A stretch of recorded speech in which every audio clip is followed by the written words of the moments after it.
Duke basketball is rolling as of late, and who knew that switching to a zone defense would be the X factor in these recent wins for the Blue Devils, and it's a great thing that we've got Cooper Flagg on our side.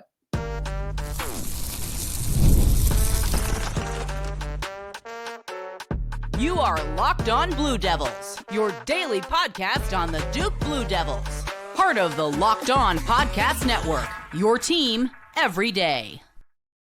Hello, everybody. Welcome into another episode of the Locked On Blue Devils podcast. My name is JJ Jackson. It's so great to have you here with us today on Wednesday, January 29th, 2025, with Locked On Blue Devils being your one-stop shop for everything going on in the life of Duke Athletics, proudly a part of the Locked On Podcast Network, your team every day. On today's show, we got to talk about the recent play for Duke as they get set for Saturday's big contest against the North Carolina Tar Heels. It's been the zone defense that's been one of the biggest differences for this Duke team as of late. Cooper Flagg continues to excel and so much more. So we'll have a great conversation on today's show with our good buddy Leif Thulin from the Locked On NBA Big Board Show. He's been here before on Locked On Blue Devils. He hosts Locked On College Basketball game nights each and every weekend, and looking forward to this conversation coming up here today. If you have not done so already, please do us a favor. Please subscribe to us wherever it is that you get your podcasts. Leave us a 5-star rating and written review, particularly over there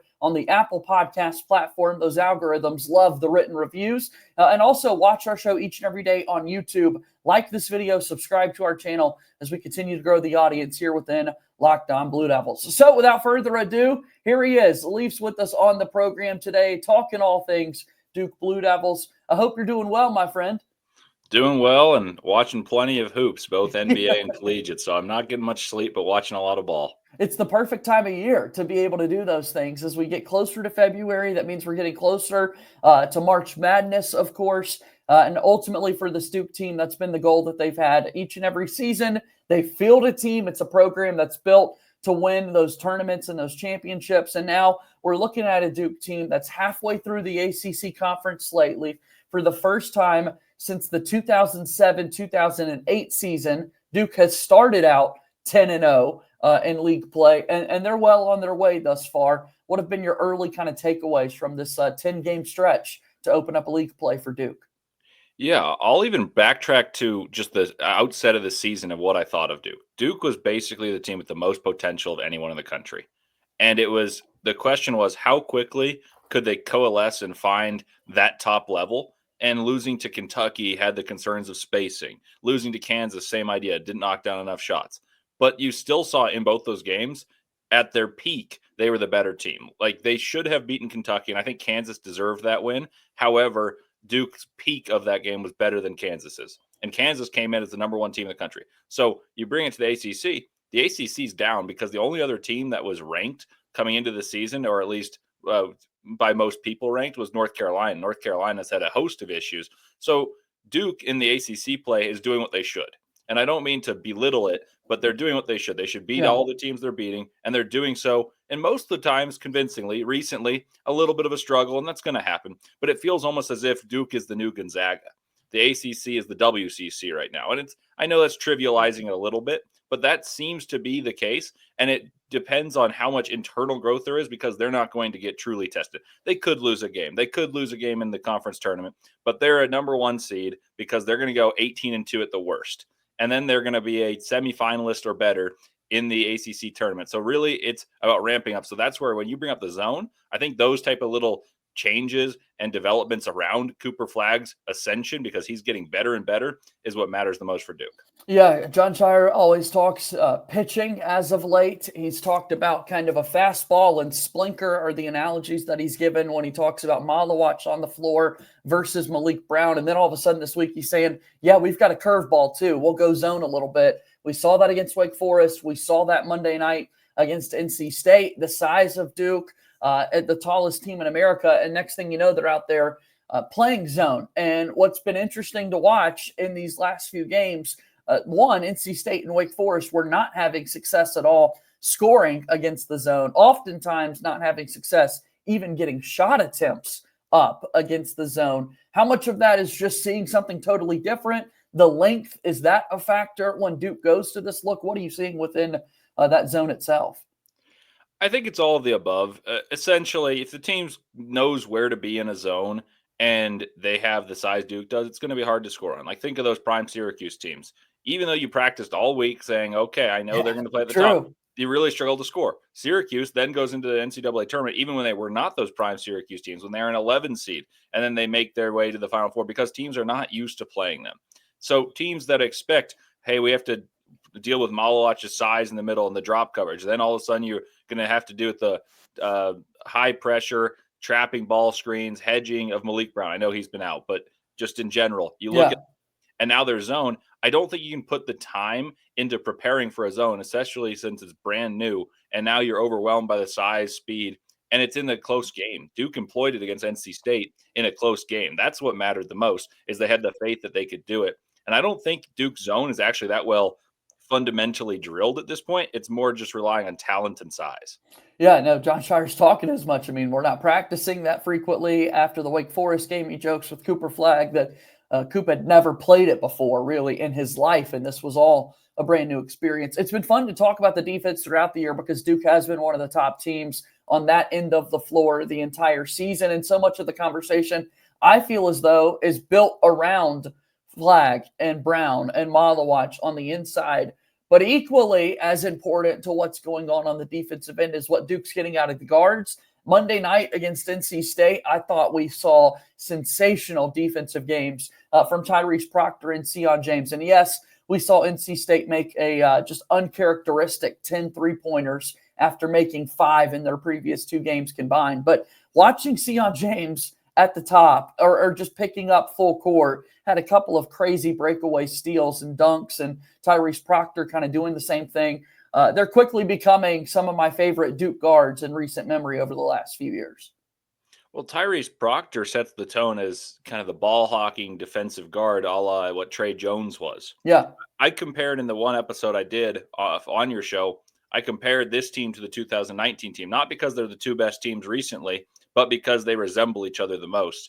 And essentially that team, what they did was they had curveballs of, we're going to get steals and get these incredible athletes, Zion and RJ, in transition, and we're going to pressure the ball. The guy who made that possible is Trey Jones's ball pressure. And I think Tyrese Proctor does it a little bit differently. He stays in front of you more so than hounds you the way that Trey Jones does. But you have the size of Tyrese Proctor, the size of Sion James, and then you have the back line of Malawach, Flagg, and all these guys. So I think Duke even has another level to accelerate in terms of how many turnovers and offensive rebounds they get. Because if you look at some of the best teams in the country, it's about possessions. If you can maximize your possessions, then you're going to have a better offensive efficiency. Some teams we think are honestly pretty anemic offensively, like Michigan State can't shoot a 3 to save their life. They're a top 20 offense because they rebound at the top of the NCAA. Like they rebound. Texas A&M, same idea. Houston, same idea.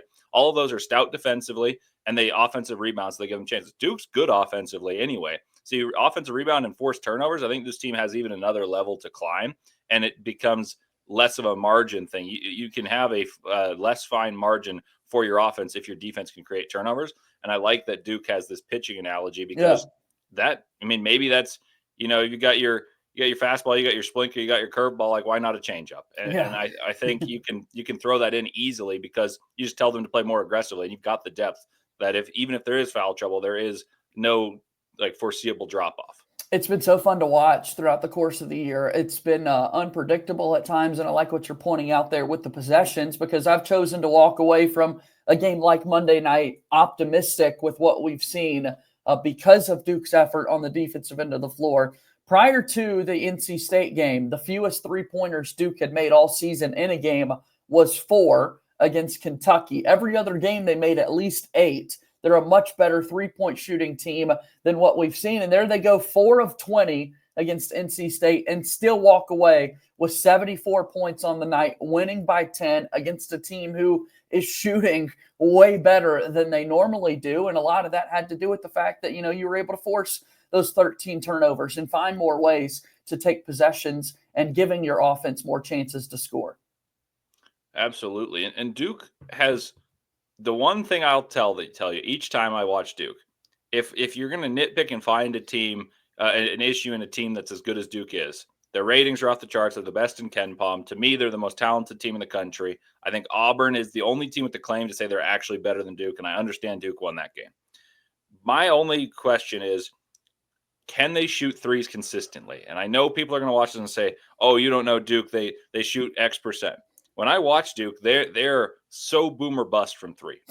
They miss 8 in a row and then hit 4 in a row. And so it ends up being 4 of 12. And it's like, oh, that's not a terrible percentage. But you're going to need consistent shooting to win 6 straight games in March. You can outlast. Duke can win a game solely with this defense. It just did it against Wake Forest. That was a horrible game. They scored 4 points in 10 minutes. and they still won that game on the road against one of the better teams in the ACC. Like I said, the ACC's down. But Duke's 3-point shooting needs to be more consistent throughout a ball game. You can't rely on Isaiah Evans hitting 6.5 against the best team in the country at that point. And it was at Cameron, which really helped. And the rest of the game, they weren't particularly hot. They needed that surge. And some of these games against Virginia Tech, even a team that's not very good, and they were hanging around because Duke started the game 1-9 from 3. They ended up hitting 4 in a row at one point. The percentage becomes pretty decent, but it's the consistency of shooting that bothers me, because you have good shooters, you create great looks, but Duke's shooting is inconsistent despite the percentages being consistently decent. Pretty impressive what we've been able to see from the Blue Devils throughout the course of the season. Equally, that could be said about what Duke gets out of Cooper Flagg. The year that he's having, he's been sensational is the word that keeps coming to mind for me over the last few days. I want to talk a little bit more specifically about Cooper Flagg as we continue our conversation here on Locked On Blue Devils in just a moment. Locked On Blue Devils here today is brought to you by our friends over at FanDuel. Super Bowl 59 is here. 1 game, 2 teams, endless possibilities, and there's no better way to make every play more exciting than with FanDuel Sportsbook. Whether it's predicting the first touchdown, calling the MVP, or even betting on the coin toss, FanDuel makes it easy to get in on the action with live betting all game long. You can adjust your bets as the game unfolds and feel the thrill of kickoff to the final whistle. Going to be a fun one coming up this year in New Orleans between the Chiefs and the Eagles. Right now, FanDuel has Kansas City favored by 1.5 points. Going to be really interesting to see how much that line sways as we go through these next 2 weeks preparing for the Super Bowl. Download the app today, and you can head over to FanDuel.com to get started. Bet just $5, and if you win, you'll score $200 in bonus bets. Just betting $5, and if you win, you'll score $200 in bonus bets. That's FanDuel.com. Bet with FanDuel, an official partner of Super Bowl 59 and a proud sponsor of Locked On Blue Devils. Okay, here we go. We're moving forward. I'm JJ Jackson. I've got Leif Thulin here with me on the program today. We're talking about the Duke win last night over NC State, also getting set for the game coming up against North Carolina this weekend, and it helps that we've got Cooper Flagg front and center for this Duke basketball team. Your average run-of-the-mill 28, 8-3 game that he's got earlier in the week, and he's just been a player, Leaf, that every single team in America is trying their best to slow him down, and yet Cooper keeps getting better, it just feels. He's right now the best player in the country. I want to say Janai Broom has the chance to earn it back because he's back. He had 16-13 inefficiently in his last game. But Cooper Flagg's making it hard to earn that back, even though Broom only missed 2 games, because Cooper Flagg, since turning 18, has been unbelievable. And not that he wasn't beforehand, but you've got the best player in the country right now. And the play of that 28, 8-3 that impressed me the most against NC State was the pass he made that at the end of the game, he gets a short roll and dumps it off. And it's just he makes the right play every time. Every outcome at the end of a possession when Cooper Flagg has the ball is maximized right now. Whether it's him scoring, whether it's him passing, it's a good shot, make or miss. It's the right play. Defensively, he's an all NCAA, I almost said NBA, all NCAA defender, all American offensive player, and he makes the team better in all aspects. So he's a first-team All-American lock, probably the National Player of the Year. And when you have the best player in college basketball, you're going to have a lot of attention, but you'll take that attention anyway. Duke's going to have it regardless. And I think because he does it differently, less excitement than what Zion did, I think it may be easier for some of his teammates to handle that notoriety than what it was in 2019 when Duke honestly kind of limped through that tournament to get to the Elite Eight. And I guess in some ways you look at the highlights that he's had, and certainly more and more of them are coming. But to compare him to what we saw from Zion, who felt like he was flying and orbiting through the air and throwing down these dunks and that sort of thing, we're not necessarily seeing that from Cooper, although to his credit, more and more coming along the way. Feels that some nights he's got these quiet points like, wow, really 28? It's unbelievable what he's able to do. A really impressive 4-point play that he had at the top of the key against NC State earlier in the week when Duke was only up by a point or two, and got a little bit more separation on that play. And then to your point, at the very end of the game, the drop off to Gongba to catch it in one fluid motion and still be able to lay it in to extend the lead to 6 and kind of put the game away for Duke. It's crazy what he's able to do. And my big thing is, how does the rest of the country try and slow this down? Because when you look at what Duke has been able to do throughout the course of the season, they were still putting up incredible offensive numbers when you're getting just 12, 13, 15-point nights from Cooper Flagg. Now, if he starts getting in the zone a little bit more, looking for his shot, going to the free throw line a whole lot more as well, like, that's just terrifying to think about if you're another team. Yeah, and the thing is, there's going to be games in which Cooper Flagg decides, look, it's my time to score. And the question will be, how well does he do it when there's someone who's got an adequate size and speed matchup for him? The most recent adequate size speed matchup for Flagg was probably KJ Adams. And KJ Adams, different body type, but an absolute freak athlete. And Flagg was not quite as mature into his role of, I'm the star of Duke at that point. Like, he knew it was his responsibility to score. No one else was knocking down threes, and it became difficult. Actually, Tyrese Proctor was hitting threes. So I will say, aside from Tyrese Proctor, no one else was hitting threes. And so he got victim of the spotlight that he creates. Hey, Cooper Flagg can't score in isolation because he spins and people are going to knock the ball away. And since he's fixed that issue and become the best player in college basketball in that stretch since. So Duke is going to have to maximize their close games. When they play a close game, they need to take it with the utmost sincerity, because they're not going to play that many. It's like when Gonzaga plays St. Mary's and it's close, and you really need that one. I don't think it matters that much. Look, Gonzaga's made 2 national championship games. They haven't won one. They've made a Sweet 16 9 straight years. Like, there is a formula for success. It does worry me a little bit that the ACC is not providing the competition level, because then once the teams do have the athletes to compete, I am a little bit concerned about not really Cooper Flagg, to be honest, because Cooper Flagg is just that type of competitor, but everyone else. There's this complacency of, we're going to win. And I think John Shire's doing an excellent job throwing in changeups. He's throwing in different defenses, different offensive responsibilities. But I am concerned for the long-term games for when they play the Sweet 16 against a team who can really score. And that leads me to the North Carolina question you asked. North Carolina is not very good, but this game's going to mean a ton. So I wonder how Duke takes this seriously. Like, they will, but I wonder how seriously. Are they going to beat them by 20? Or is it just because it's the rivalry going to somehow be a 2-point game? And at that point, that almost feels like a loss for Duke, even if they win, because Carolina's not very good. Like, I'm a Stanford fan. Stanford went to Chapel Hill and beat Carolina. Like, Carolina cannot play on the interior. You can score 20 and 10 from any center spot, and then their guards are very reliant on threes. So I think Duke wins this game easily, frankly, but that's just never the way the rivalry goes. Yeah, what a moment for Duke alum Jalen Blakes in that game. That was fun for Duke fans to watch, with him making that shot to knock off North Carolina. And to your point, really excited to continue to talk about this game coming up on Saturday. So many different ways to look at it, but focusing on Cooper Flagg specifically before we go to that final break, Lee. If you are the Tar Heels, you know their team quite well. Defensively, what do you think this look? I'm trying to figure out, what is North Carolina going to try to do to combat Cooper Flagg? And I can't settle on a guy that I think is going to get that task for North Carolina. Maybe it's going to be a couple of different guys that they'll kind of rotate throughout the course of the game.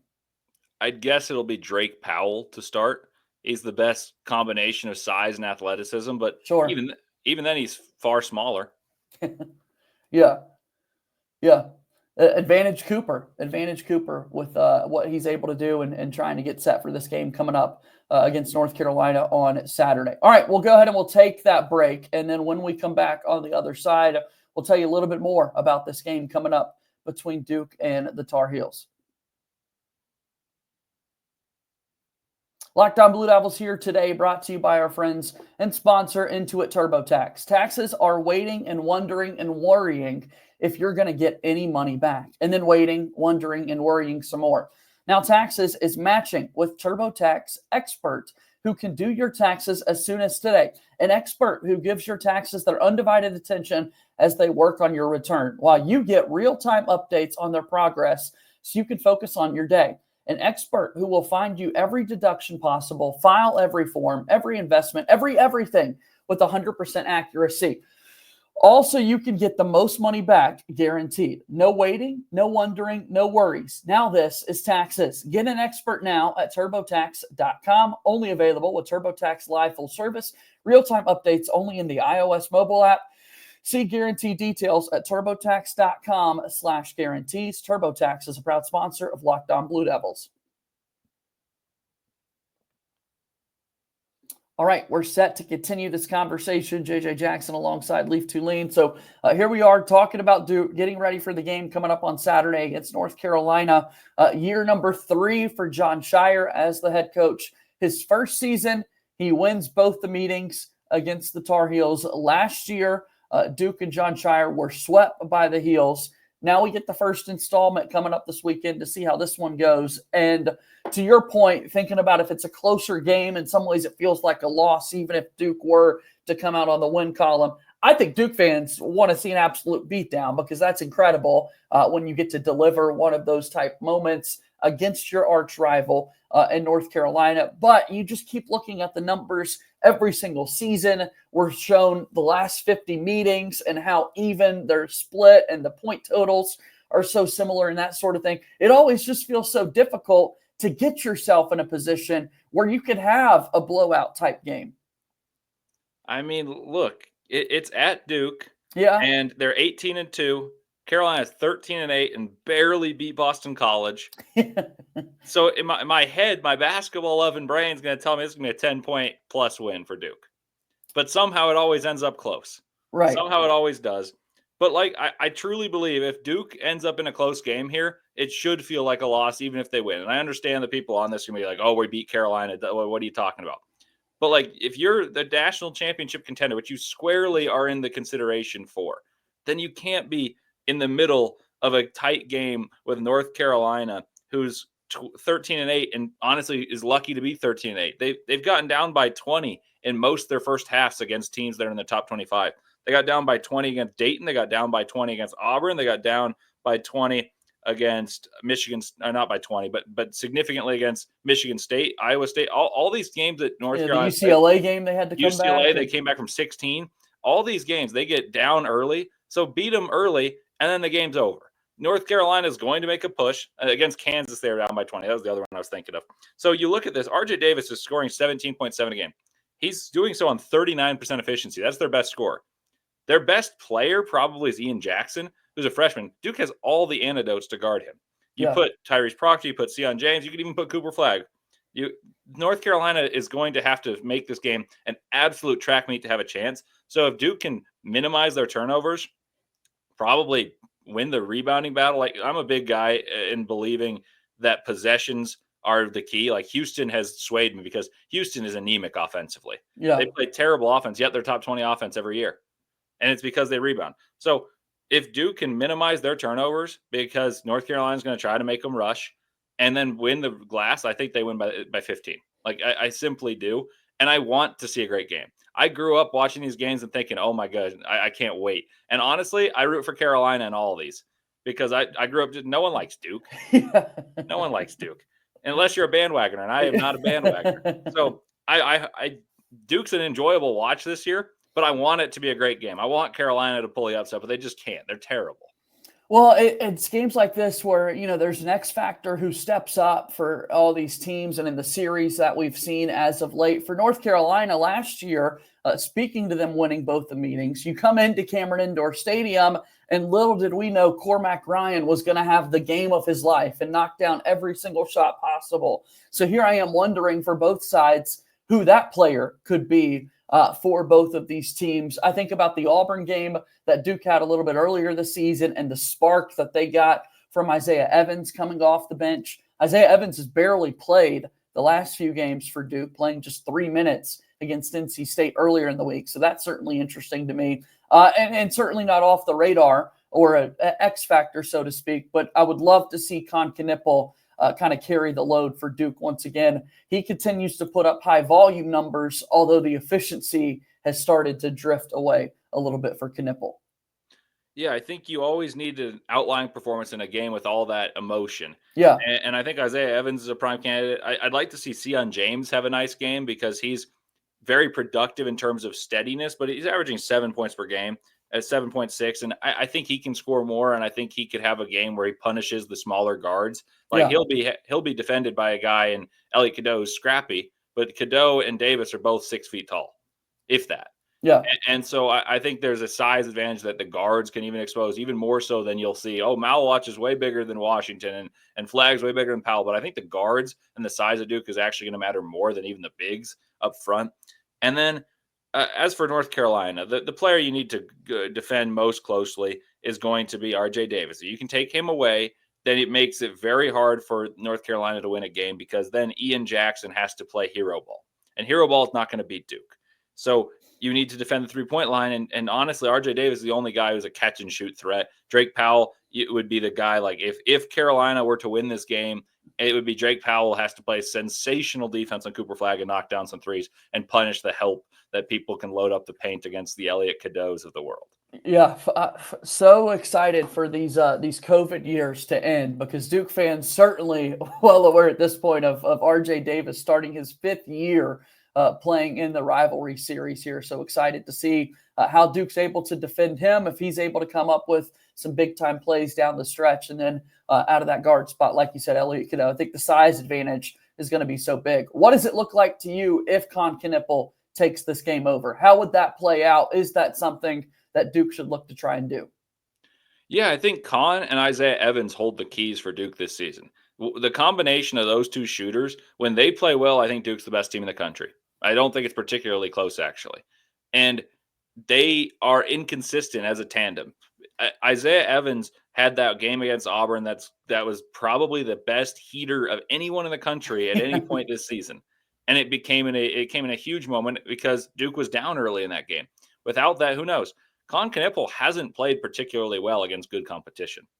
He struggled against Auburn. He didn't get very, very few shots. I don't have the stats in front of me, but he was very ineffective in that game. He struggled against Arizona other than hitting 2 face-up threes. And Arizona, I know they're getting better in Big 12 play, but they're not that great of a team. He struggled against Kansas. He struggled against Kentucky. So while Kon's a good and productive player, then when the lights have been the brightest and the teams he's played have the physical ability to stay in front of him with the size he possesses from the 2-guard spot, or I guess the 3, but either way, when they have the size and athleticism, he has not been very good. When he's top locked, the defense is able to actually have the bodies to match up with Duke, he has not been good. So when Kon Knueppel and Isaiah Evans struggle, Duke ends up beatable. When they're playing well, and then, of course, you get to the upper echelon of very well, Duke's untouchable, in my opinion. It's going to be awesome. I cannot wait to see this game play out. Obviously, we really want to see a big Duke win coming up this weekend. I've really enjoyed this conversation here today, Leif, and I know with a big game like this, College game day set to be there in Durham, inside Cameron Indoor, you'll certainly have some thoughts and coverage on this over at Locked On College Basketball Game Night that you do each and every week. What are other ways people can support you, and how can they find your work? Yeah, appreciate you having me on here. I always enjoy talking college hoops. My Twitter is just my name. It's a scene at the bottom right there. And then if you guys listen to college basketball thoughts on Saturday, if you want some analysis of this game and right away, tune into a late night edition of College Basketball Game Night. I'll be on there. It's usually Isaac Shade or Andy Patton from Locked On College Basketball. We're trying to incorporate some new guests, and JJ may be on there as well, talking about this game. And you'll hear a lot about Duke because we're going to talk about not only the games that happen, but the nitty gritty of college basketball, of what does this mean for the college basketball? Who are the contenders and pretenders? So naturally Duke comes up. So you guys will enjoy that. And if you guys want NBA draft coverage, a lot of Cooper Flagg talk, I'll be on that Locked On NBA Big Board, and hopefully it goes to my Utah Jazz. Yeah, we appreciate it. It's good to see you, Leif. Thanks for being here today. Absolutely. Thank you. All right, that's Leif Thulin joining us here on today's episode of Locked On Blue Devils, and that brings us to a close here on today's show as well. Really do appreciate all your support. Subscribe wherever it is that you get your podcasts. Subscribe to our YouTube feed as well. And we're on X at LO_Blue Devils. That'll do it for today's show. As always, go Duke. I'll talk to you tomorrow. My name is JJ Jackson. Thank you and good day.